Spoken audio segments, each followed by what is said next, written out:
Let's jump into Tier 5. And Jay, I want to ask you this. All the talent we've gone throughout these tiers, are you comfortable going into a draft and just starting by taking 3 or 4 wide receivers in a row? I mean, obviously we're talking zero RB approach here, but with this level of talent, where's your comfort level with that strategy? Yeah, I think when you get further down the running backs, there are more guys that I like going with a zero RB approach. Guys, I mean, if Najee Harris is slipping to the 5th round, or you can end up with Cam Akers or Dameon Pierce at value, I kind of like that more than the guys in this range on the wide receiver front. At the same time, I do think there are a couple of guys in this range who are being undervalued a little bit. Marquise Brown, for instance, is going to get a ton of targets in Arizona. Michael Pittman, likewise in Indianapolis. And I think too often we worry about the situation and the quarterback, but if they're just going to be pumped with targets, it overcomes a lot of that. And then a guy who I think is just being drafted way too late is Gabe Davis, who was going as wide receiver 25 last season.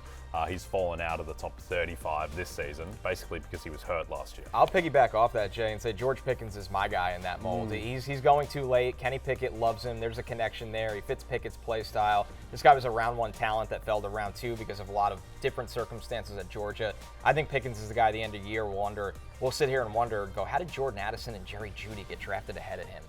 Yeah, you know what? I like that. I like that call. I'm in on Pickens. I'm in on Davis. Honestly, I really like this entire tier, and this is, to me, this is a tier. If we can bring that tier back up, if you just bring that graphic up quickly for one more second, read through it, but just like Hollywood Brown, Jerry Jeudy, Mike Evans, Michael Pittman, Jordan Addison, Jahan Dotson, Cortland Sutton, Gabe Davis, George Pickens, Brandon Cooks, JSN, and Jacoby Myers. Like all these guys, like if you enter your draft, you get an elite wide receiver, you get your quarterback, 1 or 2, then you're doing running backs for a little bit, and then you're coming back around. These are all like 7th, 8th, 9th, 10th round guys for the most part. I mean, Jacoby Myers is going to the 13th, but these are guys that I think are really interesting. You mentioned Marquise Brown. One guy that we haven't talked about at all, and I think is very underrated, is Michael Pittman. Like, Michael Pittman's a good wide receiver, and I get it. He was bad last year for where he was drafted, right? I mean, like, again, he had only 2 games with over 20 fantasy points. The Colts were a disaster last year. And I get it that Anthony Richardson is still developing as a passer.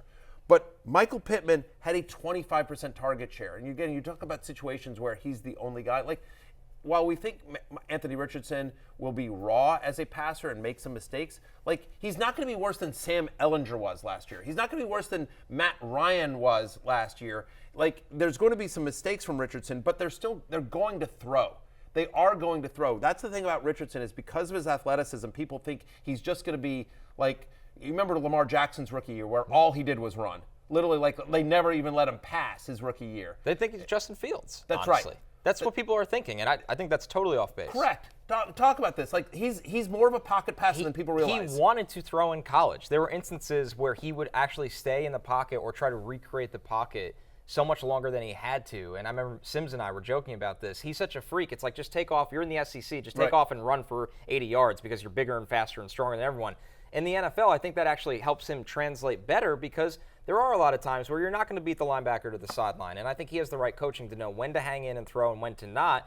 And that helps Michael Pittman because he's the guy working back to the ball when the play breaks down. Yep. And last year, I mean, with everything going wrong around him, Michael Pittman still had 141 targets last year. And then the year before, Jonathan Taylor, they were feeding him. He was having one of the greatest seasons of all time. Frank Reich, by the end of the year, had no confidence whatsoever in Carson Wentz.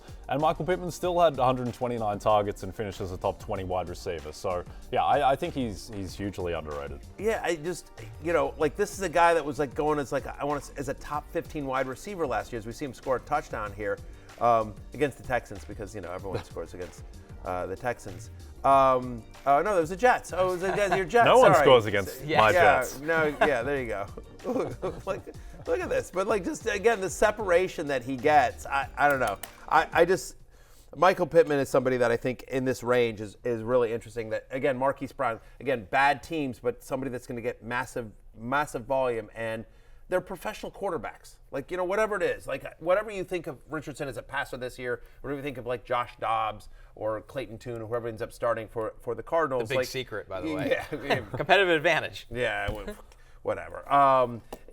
Love my Commanders in week 1, by the way, at home against whoever that is. Yeah. By the way, sneaky defense pick up there in week 1. I just think they're really talented players. I'm in a guillotine league. Literally the other night, I did a 17-team guillotine league.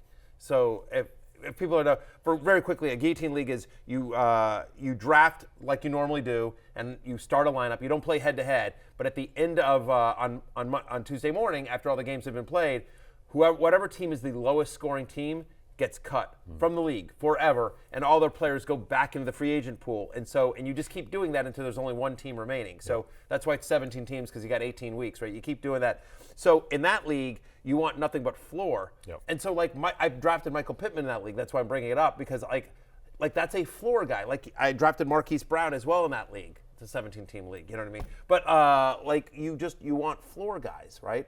Here's my other big piece of advice: anyone doing a guillotine league, especially one that deep. You want an advantage at tight end.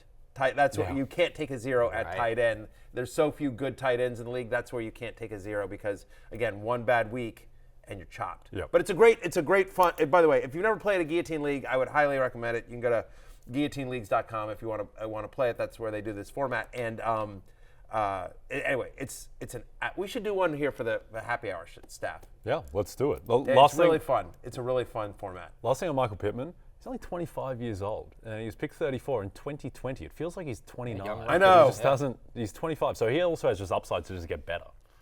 Hey, it's Matthew Berry from NBC Sports and RotoWorld.com.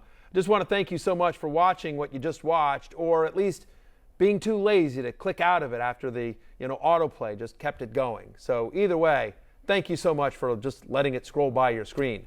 And now I'd like to ask you respectfully, okay? Respectfully, please subscribe to the NFL on NBC YouTube channel for the latest NFL news, fantasy headlines from RotoWorld, and betting analysis from NBC Sports Edge.